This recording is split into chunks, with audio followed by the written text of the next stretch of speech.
3 ঘন্টা আগেও কেউ ভাবতে পারেনি যে আজকের দিনটা এরকম হবে। ইরানের দক্ষিণের সেই সামরিক বন্দরে সকাল 11টায় সবকিছু একদম স্বাভাবিক ছিল।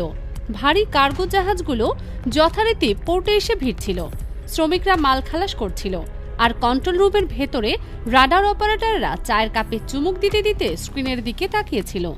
বন্দরের চারপাশে নোনা বাতাস বইছিল, আর সমুদ্রের ঢেউগুলো একটু একটু করে তীরে এসে আছড়ে পড়ছিল। এরকম একটা দিনে কেউ স্বপ্নেও কল্পনা করেনি যে মাত্র কয়েক ঘন্টার মধ্যে এই শান্ত জায়গাটা পুরো বিশ্বের নজরে চলে আসবে। রাডার স্ক্রিনে প্রথম যখন সিগন্যালটা ভেসে উঠল তখন কেউ তেমন গুরুত্ব দেয়নি। একটা ছোট মাছ ধরার নৌকা ধীরে ধীরে পোর্টের দিকে এগিয়ে আসছে, এটুকুই দেখা যাচ্ছিল। সাধারণ দিনে এরকম নৌকা দেখা অস্বাভাবিক কিছু না, কিন্তু সেদিন ঘটনাটা সাধারণ ছিল না। কন্ট্রোল রুমে বসা একজন অভিজ্ঞ রাডার অফিসারের চোখে বিষয়টা ধরা পড়ল। তিনি জানতেন এই নির্দিষ্ট এলাকায় মাছ ধরা সম্পূর্ণ নিষিদ্ধ, এখানে কোনো ট্রলারের আসার কথাই না। তাহলে এই নৌকা কোথা থেকে এলো আর কেনই বা এদিকে আসছে? প্রশ্নটা তার মাথায় পেরেকের মতো গেঁথে গেল। নৌকাটা তখন পোর্ট থেকে প্রায় 8 কিলোমিটার দূরে, খুব কাছেও না আবার একেবারে দূরেও বলা যায় না। এই অদ্ভুত দূরত্বটাই আসলে সবচেয়ে বেশি সন্দেহজনক ছিল। এত দূর থেকে হুট করে কোনো সিদ্ধান্ত নেওয়াটাও কঠিন, আবার চোখ বন্ধ করে বসে থাকাটাও ঠিক না। তাই সবাই মিলে ঠিক করলো আপাতত পরিস্থিতি পর্যবেক্ষণ করা হবে।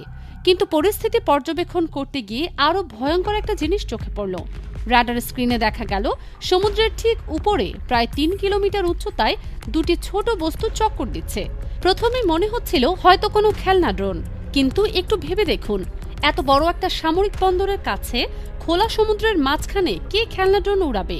কোনো পাগলও এটা করবে না। এই একটা প্রশ্নই পুরো খেলাটা বদলে দিল।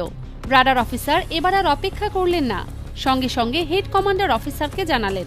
কন্ট্রোল রুমে হঠাৎ করে চাপা উত্তেজনা ছড়িয়ে পড়ল। কয়েক মিনিটের মধ্যেই সিদ্ধান্ত এলো আকাশে যুদ্ধ বিমান পাঠাতে হবে।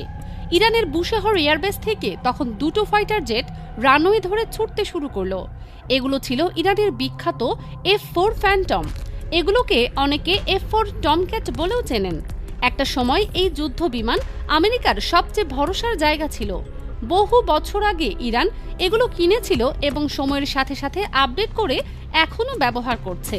ঘন্টায় প্রায় 2500 কিলোমিটার গতিতে উঠতে পারা এই জেট দুটো মাত্র 2 মিনিটেরও কম সময়ে সন্দেহজনক এলাকায় পৌঁছে গেল। কিন্তু সেখানে গিয়ে পাইলটরা যা দেখলেন তাতে তাদের নিজেদেরই চোখ কপালে উঠে গেল। যেখানে খেলনা ড্রোন থাকার কথা ছিল সেখানে আসলে আকাশে টহল দিচ্ছিল দুটো অত্যাধুনিক F-6 ফাইটার জেট। F-6 মূলত আমেরিকার প্রযুক্তিতে তৈরি হলেও পৃথিবীর অনেক দেশ এটা ব্যবহার করে, ফলে এগুলো ঠিক কোন দেশের সেটা বোঝার কোনো উপায় ছিল না। কোনো পতাকা নেই, কোনো চিহ্ন নেই, শুধু ধূসর রঙের দুটো মরণাস্ত্র নীরবে আকাশে ঘুরছে। ইরানের F-4 কাছে আসতেই দেখা গেল F-6 গুলো মোটেও পিছু হচ্ছে না। এর কারণও পরিষ্কার, প্রযুক্তির দিক দিয়ে F-6 অনেক ক্ষেত্রেই ইরানের পুরনো F-4 এর চেয়ে এগিয়ে। ইরানের পাইলটরা পরিস্থিতি বুঝে সরাসরি কোনো আক্রমণ না করে কিছুক্ষণ চক্কর দিয়ে ফিরে আসতে বাধ্য হলেন। কিন্তু এটাই শেষ কথা ছিল না।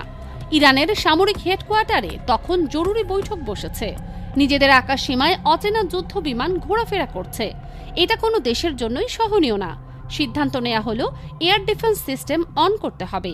ইরানের ক্ষেপণাস্ত্র প্রযুক্তি নিয়ে পুরো বিশ্ব জানে। তাদের সারফেস 2 এয়ার মিসাইল সিস্টেম বিশ্বের অন্যতম শক্তিশালী। এই মিসাইলগুলো শব্দের গতির কয়েক গুণ বেশি দ্রুততায় ছুটতে পারে এবং 150 কিলোমিটার দূরের টার্গেটেও নির্ভুলভাবে আঘাত আনতে সক্ষম। মুহূর্তের মধ্যে সিস্টেম চালু হলো এবং ওই দুটো F-6 কে টার্গেট লক করা হলো। এরপর ছুটে গেল উচ্চগতির মিসাইল। অন্যদিকে F-6 জেটের ভেতরে থাকা আধুনিক রাডার সিস্টেম প্রায় 40 কিলোমিটার দূর থেকেই শত্রুর মিসাইল শনাক্ত করতে পারে। ইরানের মিসাইল ছোড়ার প্রায় সাথে সাথেই F-6 এর পাইলটরা বুঝে গেলেন পরিস্থিতি আর নিয়ন্ত্রণে নেই। 1 সেকেন্ডও নষ্ট না করে তারা পুরো থ্রটল খুলে দিয়ে আন্তর্জাতিক আকাশসীমার দিকে পালাতে শুরু করলো। মিসাইলগুলো কিছুদূর পর্যন্ত তাদের পিছু নিল, কিন্তু আন্তর্জাতিক সীমায় ঢুকে গেলে ইরান আর এগোয়নি। ঠিক এই সময়ই সমুদ্রের বুকে নতুন নাটক শুরু হলো। সেই রহস্যময় জাহাজটা, যেটাকে প্রথমে মাছ ধরার নৌকা মনে হচ্ছিল, সেটা আসলে একটা যুদ্ধ জাহাজ ছিল। আকাশে মিসাইলের গর্জন শুনে জাহাজটার ক্যাপ্টেন বুঝে গেলেন আর এখানে থাকা নিরাপদ না। সর্বোচ্চ গতিতে জাহাজটা আন্তর্জাতিক জলসীমার দিকে ছুটতে লাগলো। ইরানের পোর্টের আশেপাশে তখন কোনো বড় যুদ্ধ জাহাজ মোতায়েন ছিল না। সময় ফুরিয়ে আসছে, তাই শেষ চেষ্টা হিসেবে পাঠানো হলো 3টি দ্রুতগতির স্পিড বোট। সেই বোটগুলোর উপরে বসেছিল ইরানের স্পেশাল মেরিন কমান্ডো ফোর্সের সদস্যরা। সবার চোখে একটাই লক্ষ্য, দূরে পালিয়ে যাওয়া সেই জাহাজ। কন্ট্রোল রুম থেকে পরিষ্কার নির্দেশ এসেছে, যেভাবে হোক থামাতে হবে। ঢেউ কেটে বোটগুলো এগিয়ে যাচ্ছে, কিন্তু প্রতিটা সেকেন্ডে জাহাজটা আর একটু দূরে সরে যাচ্ছে। শেষ পর্যন্ত মাত্র কয়েক মিনিটের ব্যবধানে জাহাজটা আন্তর্জাতিক জলসীমা পেরিয়ে গেল। ইরান আর এগোয়নি। এই পুরো ঘটনার পর ইরানের পক্ষ থেকে যে বিবৃতি এলো সেটা ছিল অত্যন্ত কঠিন। তারা স্পষ্ট করে বললেন, ভবিষ্যতে কোনো যুদ্ধ জাহাজ বা যুদ্ধ বিমান ইরানের সীমানায় ঢুকলে আর কোনো সুযোগ দেওয়া হবে না। কিন্তু সবচেয়ে রহস্যময় বিষয় হলো, এই জাহাজ বা যুদ্ধ বিমান কোন দেশের ছিল সেটা আজ পর্যন্ত কেউ স্বীকার করেনি। কোনো দেশ দাবি করেনি যে ওগুলো তাদের। এই নীরবতাটাই আসলে সবচেয়ে বেশি প্রশ্ন তৈরি করে। এদিকে পারস্য উপসাগরে উত্তেজনা সেই ঘটনার পরে আরও তীব্র আকার ধারণ করেছে। ইরানের সশস্ত্র বাহিনী তাদের অপারেশন ট্রু প্রমিস 4-এর 84তম ধাপে যুক্তরাষ্ট্রের 6টি কৌশলগত যুদ্ধ জাহাজের ওপর একজোড়ে হামলা চালিয়েছে বলে দাবি করেছে। আল শুখ বন্দর এবং দুবাই উপকূলে মোতায়েন থাকা মার্কিন নৌবাহিনীর ওপর এই আক্রমণ পরিচালিত হয়। ইরান তাদের নিজস্ব প্রযুক্তিতে তৈরি কদর 380 নামের অত্যাধুনিক ক্রুজ ক্ষেপণাস্ত্র এই অভিযানে ব্যবহার করেছে বলে জানিয়েছে।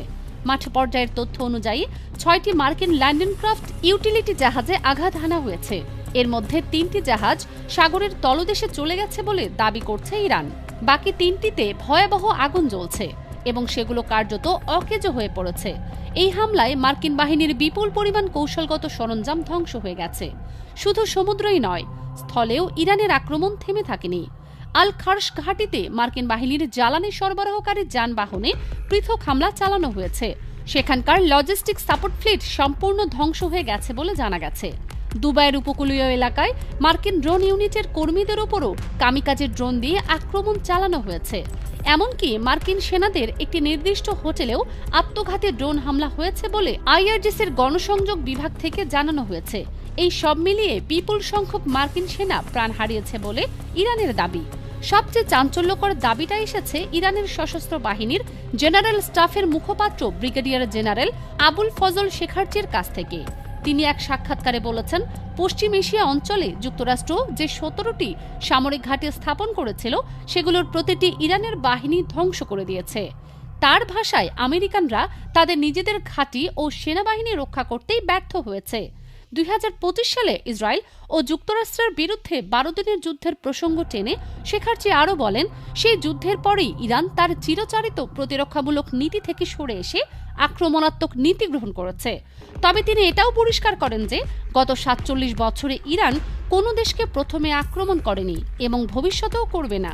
কিন্তু কেউ যদি ইরানের উপর হামলা চালায়, তাহলে যতক্ষণ না প্রতিপক্ষ সম্পূর্ণ ধ্বংস হচ্ছে ততক্ষণ পাল্টা আঘাত চলতেই থাকবে। বিশ্লেষকদের একটা বড় অংশ মনে করছেন, ইসরায়েলের উস্কানিতে পড়ে ইরানের বিরুদ্ধে যুদ্ধে জড়িয়ে যুক্তরাষ্ট্র আসলে নিজেদের পায়ে নিজেরাই কুড়াল মেরেছে। মধ্যপ্রাচ্যে দশকের পর দশক ধরে গড়ে তোলা সামরিক অবকাঠামো যদি সত্যিই ধ্বংস হয়ে থাকে, তাহলে এই অঞ্চলে আমেরিকার কৌশলগত প্রভাব চিরতরে শেষ হয়ে যেতে পারে।